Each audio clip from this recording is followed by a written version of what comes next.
საერთაშორისო გამჭვირვალობა საქართველოს აჭარიდან მაჟორიტარი დეპუტატების ბიუროების მუშაობა შეაფასა, რომლის თანახმადაც უკანასკნელი წელიწად ნახევრის მანძილზე რეგიონის არც ერთ მაჟორიტარ დეპუტატს პარლამენტში საკანონმდებლო ინიციატივა ან ცვლილების პაკეტი არ დაურეგისტრირებია. რეგიონში მიწის რეფორმის, იპოთეკარებისა და თვითნებურად შესახლებული მოქალაქეების პრობლემის გადაჭრის საკითხი ადგილობრივ დეპუტატებს პარლამენტში არ დაუსვამთ, აცხადებს თამაზ ბაკურიძე. ყველა ძირითადი პრობლემა, რომელიც დღეს დგას აჭარაში, ყველა რაიონში, არის ცენტრალური ხელისუფლების პრეროგატივა და მათ ხელშია ბერკეტები ამ პრობლემის მოგვარების. მათ აქვს ძალიან მაღალი ტრიბუნა. ეს ძალიან დიდი ბერკეტია იმისათვის, რომ ხალხს დაანახოს, შენ მათზე ზრუნავ ხალხ და შენ ამ პრობლემებზე სრაუნებს. ესეც არ ხდება. საერთოდ გაუგებარია მათი ფუნქცია რისთვის ზიან იმ პარლამენტში. მე მგონი თვითონაც არ იციან. ბათუმის მაჟორიტარი დეპუტატის მურმან დუმბაძის ბიუროს ხელმძღვანელი აცხადებს, რომ მათი ფუნქცია მოქალაქეების მიღება და სხვადასხვა უწყებებთან შუამდგომლობაა, რატომ არ აქვს დეპუტატს რომელიმე საკითხზე ინიციატივა წარდგენილი მიზეზებს ვერ ასახელებს. ბატონმა მურმანმა გაიტანა ასეთი იყო ინიცირების დონეზე, მაგრამ ჯერ არ ვიცი რამდენად მოხდა ეს.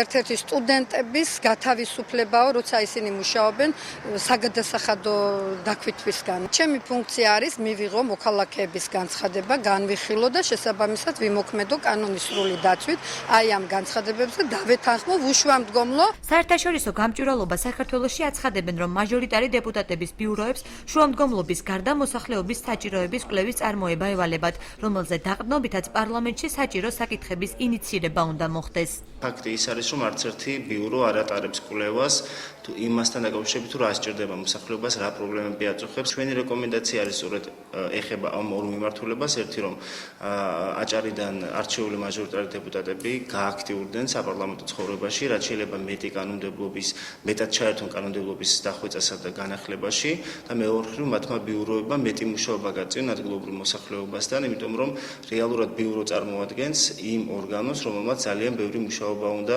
ჩაატაროს მოსახლეობასთან, რათა თავის მხრივ მეტი ინფორმაცია ჰქონდეს მაჟორიტარ დეპუტატს. საერთაშორისო გამჭვირვალობა საქართველოს მონაცემებით აჭარიდან არჩეული მაჟორიტარი დეპუტატები საპარლამენტო ტრიბუნას საჯარო განცხადებებისთვისაც ნაკლებად იყენებენ. მურმან დუმბაძე პლენარულ სხდომაზე სიტყვით მხოლოდ ერთხელ გამოვიდა. ომარ მეგრელიძე ორჯერ ფათი ხალვაში სამჯერ. დანარჩენ სამ დეპუტატს კი ამ შესაძლებლობით საერთოდ არ უსარგებლია.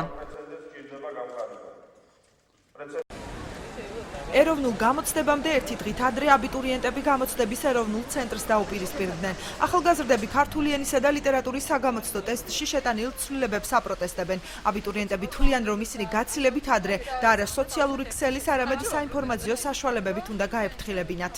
ადრე ვიცოდით რამდენი შეცდომა იყო დაშვებული. ეხლა რადგანაც არ ვიცით რამდენი შეცდომაა, სულ იმის აჭვისქვეშ უნდა იყო, რომ იქნება ესეთ შეცდომაა და სწორიც გაასწორო და უფრო დაკარგავ ამ შეკოლებს და ვფიქრობ ცუდიან. ერთი თვით ადრე მაინც უნდა გავეფრთხილებინათ ამ ცვლილებაზე და არა Facebook-ით, არამედ ტელევიზიით მაინც. ცვლილება ქართულ ენასა და ლიტერატურაში ცოტა ხნი ადრე უნდა გაეგოთ აბიტურიენტებს, რადგან ეს 2-3 დღით ადრე არაფერს პირიქით აბიტურიენტებს სტრესში აგდებს. იცი რომ უნდა იპოვო 18 და ეძებ 18 შეცდომას. თუ ვერ იპოვე, ეს უკვე შენი პრობლემაა და ეხლა ისიც არ იცი რომ 18 უნდა იპოვო თუ 19 უნდა იპოვო თუ 17 არ იცი ეს. მიმინაშვილი იმით იმართლებს თავს, რომ ეს უფრო აბნევდა აბიტურიენტებს, როცა მითითებული იყო 18 შეცდომა და ჩემი აზრით ეს არ არის ასე პირიქით უფრო კარგია. როცა იცი რომ 18 შეცდომა გაქვს საპონელი. ცვლილებები ამას ვიგებთ 3 დღით ადრე, ეს აბიტურიენტებისთვის ძალიან ცუდია, რადგან მოქმედებს ფსიქოლოგიურ მდგომარეობაზე და რაღაც უარყოფითად გავეწყეთ. გამოცდების ეროვნულ ცენტრში აცხადებენ, რომ ქართული ენისა და ლიტერატურის საგამოცდო ტესტში არც ერთი დავალების ტიპი შეცვლილი არ არის. არ შეცვლილა არც ტექსტის რედაქტირების ინსტრუქცია. არ არის მითითებული მხოლოდ ტექსტში არსებული იმ შეცდომების რაოდენობა, რაც აბიტურიენტმა უნდა იპოვოს. ცენტრში განმარტავენ, რომ აღნიშნული გადაწყვეტილების მიღებისას აბიტურიენტების ინტერესებით იხელმძღვანელეს. 2013 წლის გამოცდების შედეგების ანალიზმა ცხადყო, რომ ტექსტის რედაქტირების ინსტრუქციაში შეცდომების რაოდენობის მითითებამ აბიტურიენტებს გარკვეული პრობლემები შეუქმნა. ხშირად აბიტურიენტები იმგვარ ფორმებს ცვლიდნენ, რომლებშიც შეცდომა არ იყო დაშვებული.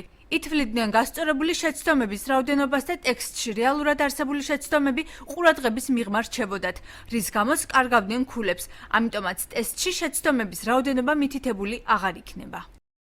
ერთიან ეროვნულ გამოცდებზე აჭარაში 2 საგამოცდო ცენტრი ბათუმსა და ხულოში მოქმედებს. ბათუმში 1900 აბიტურიენტია რეგისტრირებული. ისინი საგამოცდო ცენტრებში დილის 8 საათზე უნდა გამოცხადდნენ. პირველი გამოცდა ქართულ ენასა და ლიტერატურაში ტარდება.